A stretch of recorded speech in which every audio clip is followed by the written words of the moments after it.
यस कार्यक्रमलाई सङ्गीतको माध्यमबाट सङ्गीत भर्न आउनुभएका पोखराबाट आउनुभएका वाद्यवादकका विभिन्न विधाका आदरणीय वाद्यवादकज्यूहरू, यस कार्यक्रममा अतिथिता ग्रहण गर्नुभएका आदरणीय अतिथिज्यूहरू र यस कार्यक्रमलाई शोभा बढाइ दिन आउनुभएका आदरणीय सम्पूर्ण सहभागी मित्रहरू, यहाँहरू सबैमा म नेपाल मगर सङ्घ केन्द्रीय समितिको तर्फदेखि यहाँहरू सबैलाई नमस्कार अभिवादन टक्राउन चाहन्छु।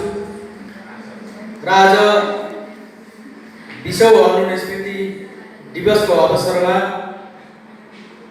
स्वर्गीय गायक अरुण थापा मगरलाई स्मरण गर्दै गर्दा मैले केही आफ्नो भनाइहरू राख्ने अनुमति पनि चाहन्छु। र आज यो मगर सङ्घको सभाहरूमा हामीले सीमित मान्छेले अरुण थापा मगरलाई हामीले स्मरण गरिरहेका छौँ र विगतका वर्षहरूमा म नेपाल मगर विद्यार्थी सङ्घमा सक्रिय काम गर्ने क्रममा पनि हामीले यस्तै कुनै हलहरूमा अरुण थापा मगरलाई स्मरण गर्दै गरेको क्षणलाई म स्मरण गर्न चाहन्छु। र आजको अवस्थाभन्दा त्यो बेलाको अवस्था अलि फरक तरिकाले हामीले अलि धेरै उपस्थितिमा अरुण थापा मगरलाई स्मरण गर्दै राज्यलाई हामीले यो सरकारलाई हामीले ध्यानाकर्षण गर्ने कार्यक्रम हामीले गर्ने गर्दथ्यौँ। पक्कै पनि अरुण थापा मगरले आज स्मरण गर्दा नेपाललाई विश्व सामु गीत सङ्गीतको माध्यमबाट चिनाउनको लागि अरुण थापा मगरको योगदान र अरुण थापा मगरको भूमिकालाई हामीले पक्कै पनि मर्न दिनु हुँदैन। र उहाँको त्यो अमर सङ्गीतको क्षेत्रमा गायनको क्षेत्रमा उहाँले पुर्याउनु भएको योगदानलाई हामीले कहिल्यै पनि मर्न दिनु हुँदैन। निरन्तर रूपमा हामीले उहाँलाई स्मरण गर्नुपर्छ भन्ने कुरामा हामी प्रतिबद्ध रहनु पर्दछ। तर उहाँलाई स्मरण गर्दा बेला पक्कै पनि निश्चित समुदायले निश्चित संस्थाले अरुण थापालाई स्मरण गर्दै गर्दा अरुण थापालाई पक्कै पनि उहाँको योगदानलाई उहाँले गरेको योगदानलाई पक्कै पनि अपहेलना हुनेछ भन्ने कुरा म निवेदन गर्न चाहन्छु।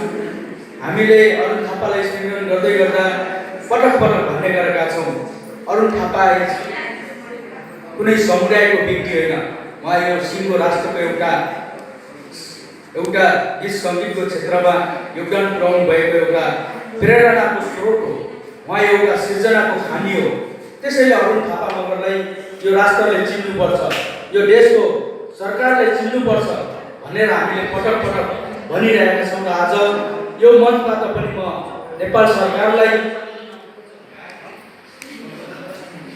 अरुण थापा मगर जस्तो व्यक्तिलाई, उहाँको जस्तो सृजनालाई, उहाँले पुर्याउनु भएको राष्ट्रको योगदानलाई पक्कै पनि बिर्सनु हुँदैन, सम्मान गर्नुपर्छ भन्ने म निवेदन गर्न चाहन्छु। र अगाडि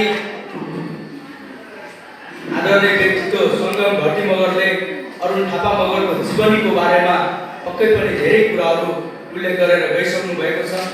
र मैले पनि उहाँको इतिहास अध्ययन गर्ने क्रममा पक्कै पनि अरुण थापा मगर नेपालको गीत सङ्गीतको क्षेत्रमा र नेपालको गायनको क्षेत्रमा उहाँले पक्कै पनि एउटा सृजनात्मक तरिकाले आफ्नो चाहिँ कला प्रतिभालाई चाहिँ जुन हिसाबले राष्ट्रमा र गीत सङ्गीतको क्षेत्रमा महत्त्वपूर्ण योगदान पुर्याउनु भएको छ।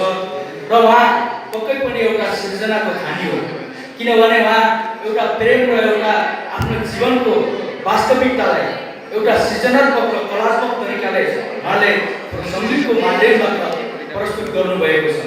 र पक्कै पनि तपाईँ हामी पनि एउटा सामान्य व्यक्ति रहेका छौँ आज।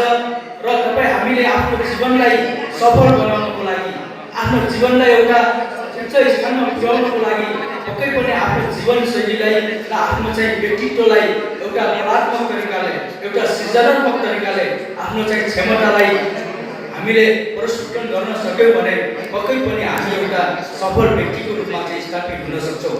त्यो प्रेरणा, त्यो स्रोत, त्यो प्रेरणा, त्यो अरुण थापालाई चाहिँ हेरेर हामी त्यो हिसाबले आफ्नो जीवनलाई, आफ्नो जीवनशैलीलाई परिवर्तन गर्नको लागि, आफ्नो जीवनलाई चाहिँ सफल बनाउनको लागि प्रत्येक पनि एउटा चाहिँ सृजनात्मक हिसाबले आफ्नो जीवनशैली जिउनको लागि एउटा कुनै न कुनै हिसाबले हाम्रो जीवनमा एउटा न एउटा कुनै सृजनात्मक क्षमता हामीसँग चाहिँ रहेको छ र त्यो लुकेर रहेको सृजनात्मक क्षमतालाई हामीले बाहिर निकाल्न सक्यौँ भने पक्कै पनि अरुण थापा मगर जस्ता चाहिँ यो देशमा जति व्यक्तित्व, जति सफल कुनै विधामा उहाँको जीवनमा धेरै उठार चढाव आए पनि त्यो उठार चढावलाई एउटा सृजनामा उहाँले चाहिँ कन्भर्ट गर्नुभयो, त्यो सृजनामा उहाँले चाहिँ ढाल्नुभयो।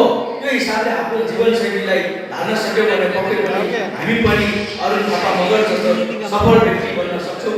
र यहाँ उपस्थित सम्पूर्ण आदरणीय र आवाजको दायरामा रहेका सम्पूर्ण व्यक्तित्वहरूले पनि आफ्नो जीवनशैलीलाई सृजनात्मक हिसाबले चाहिँ जिउनको लागि म यो अरुण थापाको प्रेरणा विलोज भन्ने चाहिँ शुभकामना दिँदै आज यो अरुण स्मृति दिवस भव्य रूपमा चाहिँ सम्पन्न भएको को लागि पनि म शुभकामना व्यक्त गर्दै मेरो भनाइ अन्त्य गर्छु। धन्यवाद, नमस्कार।